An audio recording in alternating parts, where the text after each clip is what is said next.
My name is Sebastian. And my ex-wife, Anna, and I had been married for 2 years before she destroyed what we had. Anna and I were colleagues at one time. But after I got an offer from a more prominent company, I resigned. And that was when we began to date. Before that time, Anna and I were not really the colleagues that got along with each other. She was reserved and barely associated with different people except she was talked to. But despite being introverted, I still had a crazy crush on her. I can only tell her how I felt after I resigned because my former company was against coworkers dating. Luckily, when I told Anna how I felt about her, she admitted that she had the same feelings for me too. And in no time, we began to date. I loved Anna's commitment to hard work, her smiles, her energy, and those crystal blue eyes. We got along so well. And I enjoyed every moment I spent with her. And when I eventually asked her to marry me, she said yes. For me, money was not an issue because I earned a lot of money from the tech company I worked with. And this also played a significant role in how I care for Anna on my own. I would drop by clothing stores and buy her clothes, shoes, jewelry, and everything she wanted, whether expensive or not. I also did this because I loved it. When my woman looked good and classy, it boosted my ego. I really loved Anna and I wanted her to be happy at all times. But aside from that, when it came to Anna, I didn't mind if she shopped every week or every month because I considered it as investing in her. Even when we were about to buy a house, I allowed her to pick the house she liked despite not liking it that much because I believed that if she was happy, then I'd be happy. Yet, after everything I did for her, she went ahead and cheated on me with my blood. Everything was going fine between Anna and me. But after the incident of a flood that destroyed many houses last year, I was forced to let my cousin and his wife move in with us. They had to begin life from square one because they lost everything they had, and the least I could do was support them. So my cousin and his wife asked if they could move in with us until they got back on their feet. And after I discussed it with Anna, we decided to let them live with us. Anna was thrilled to receive them, and I was glad she would always have company at home, especially when I was not around. Also, the nature of her job allowed her to work from home, and it felt good to know that she would no longer feel lonely while she worked little. Did I know that I allowed my wife to cheat on me with my cousin? The funniest thing was his wife and I did not notice anything fishy. Whenever we returned from work, they'd act all cool with each other and didn't leave room for suspicion. My cousin, on the other hand, betrayed my trust and repaid me by screwing my wife whenever his wife and I went to work. One weekend, Anna went grocery shopping and asked me to help her fold the clothes in the closet. And that was how I stumbled on her diary tucked under a small pile of unfolded clothes. At first I didn't want to invade her privacy.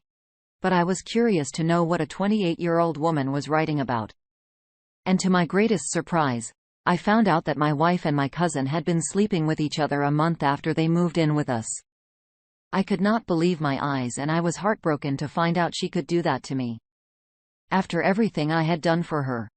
A part of me wanted to throw her out as well as my cousin, but I wanted to hurt her for doing such a thing to me.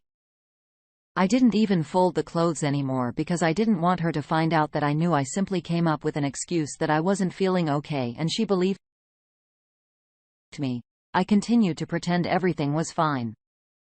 But as soon as I got myself together, I contacted a lawyer and he started processing our divorce papers. I also made plans for my cousin because I wanted him to feel my pain. After a couple of weeks, I decided it was time to bust them. So I pretended to leave for work. But I hid in the tool shed of our house. When Anna and my cousin thought I left, they came outside, entered the car and began to kiss before they drove out. And I took pictures of them and sent it to my cousin's wife. I knew she'd come back home in anger, and she did. She initially denied everything until I showed her my pictures that morning. When she realized she could no longer lie, she began to cry and blame my cousin for seducing her. But it was too late. I kicked her and my cousin out of the house, informed her about the divorce papers, and warned her to stay away from me and my house. Some months later we divorced and I blocked her on all social media platforms. My cousin's wife divorced him too. And luckily for them, they didn't have a child yet. Even after the divorce, Anna tried to come to me a few times. But there was nothing I could do at that point. I hated everything about her. She wanted to tell me she was no longer with my cousin, but that was her loss. Not mine though. It's been a while. My heart still aches and I know it will be all over soon.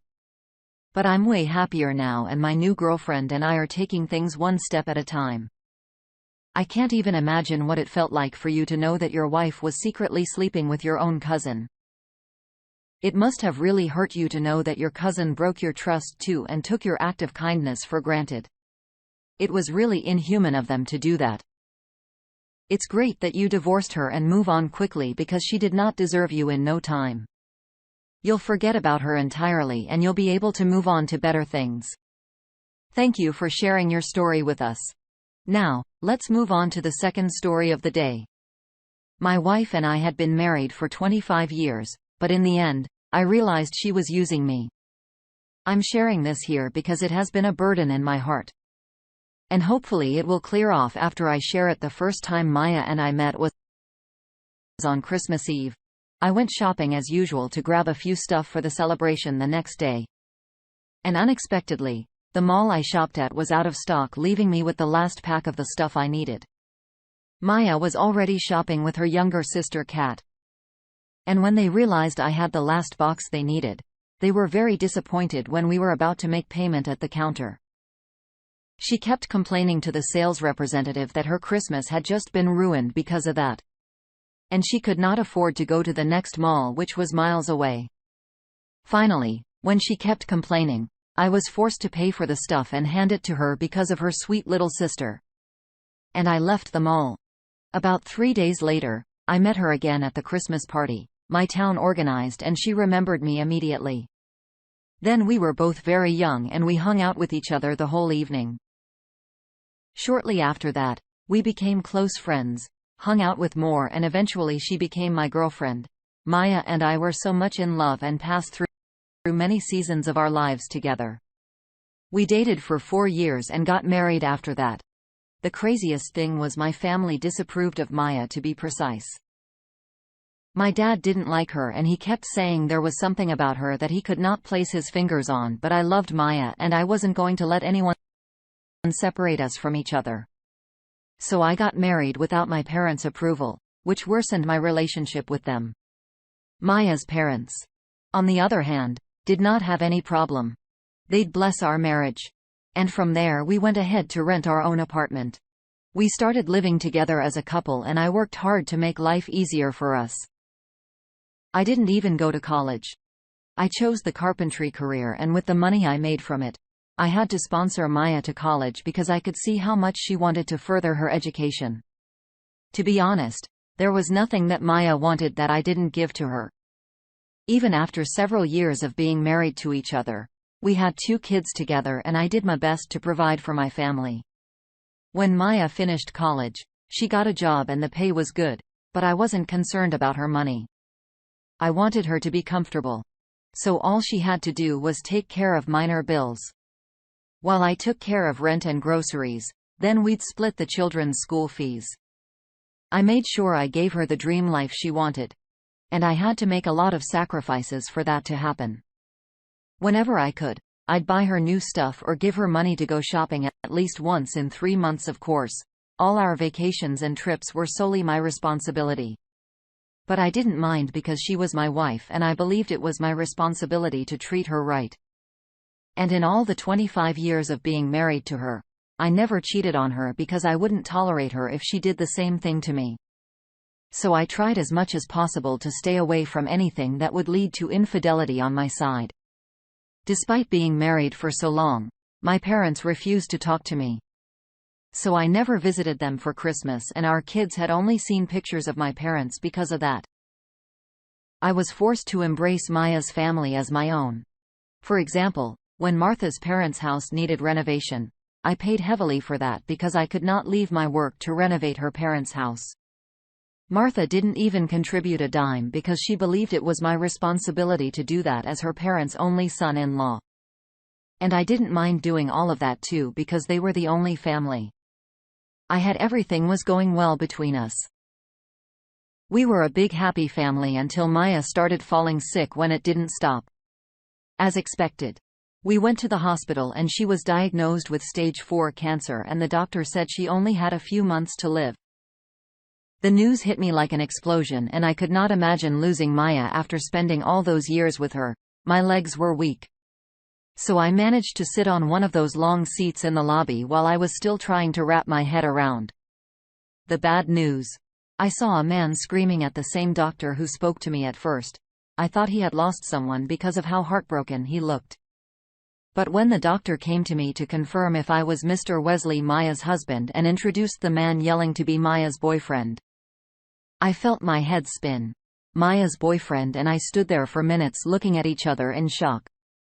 When I finally calmed it down, I asked him how he had met Maya and he said he had been dating Maya for a very long time and she led him to believe that she was single and had divorced a very long time ago. He told me about their intimacy dates and how they had lunch every day. He even said that he had gotten a ring and was ready to propose to her until he got the news of her sickness, for how he spoke. It was undeniable that he had fallen deeply in love with Maya. I explained to him that Maya and I had been married for 25 years with 2 kids and I was even planning a surprise renewal of Vu's wedding on her birthday. Evidently, we both had plans for Maya, but she used us and lied to us, even breaking our promise of never cheating on each other. Finally, after crying for a while, Maya's boyfriend told me he was leaving the hospital and would never return because Maya deserved what she got. And that was the last time I saw him. I felt so used, lied to and backstabbed, and I couldn't help but agree that she deserved what she got. I even sat there for hours trying to convince myself that I had a bad dream, but it was not a bad dream. It was 100% reality. Finally, when I could put myself together, I picked up my dignity and paid Maya. The last visit I walked to her room door and saw her 2-up and IVs inserted in both hands. I wiped my last tears there in the hallway in front of her room door. And after I was done, I went to my car and drove off. Months later, her condition worsened as the doctors had predicted and it got so bad that she got into a coma and depended on life support. Finally, when it looked like she would not get better, I signed that enough was enough and let her go. After she passed away, all of her properties and the things she owned were given to me. And I consider them as my pay for all the sacrifices I made for her. I don't think I'll ever be able to forget her and how she betrayed me. Finding out the truth must have been very hard for you, especially after 25 years of being married to Maya. To even think that you had a messy relationship with your parents because of Maya. And in the end it was not worth it. Maya deserved what she got. She played you and threw away what you had with each other after dating for years and being married for 25 years. I'm genuinely sorry. And I understand that healing from this and getting over it is not going to be easy. But I know that you can do it, and no matter how you write it, I understand how deeply it hurts. I believe you need a lot of self-love and time with your children for now. You can take a break from relationships to heal properly. Then you can go back whenever you're ready, and if you're not, there's no problem with that. Remember that you're a strong man and we are all rooting for you. Thank you all for taking the time to listen to today's stories. If you enjoyed listening, please feel free to like and subscribe. If you haven't already, also comment below with your thoughts on what happened.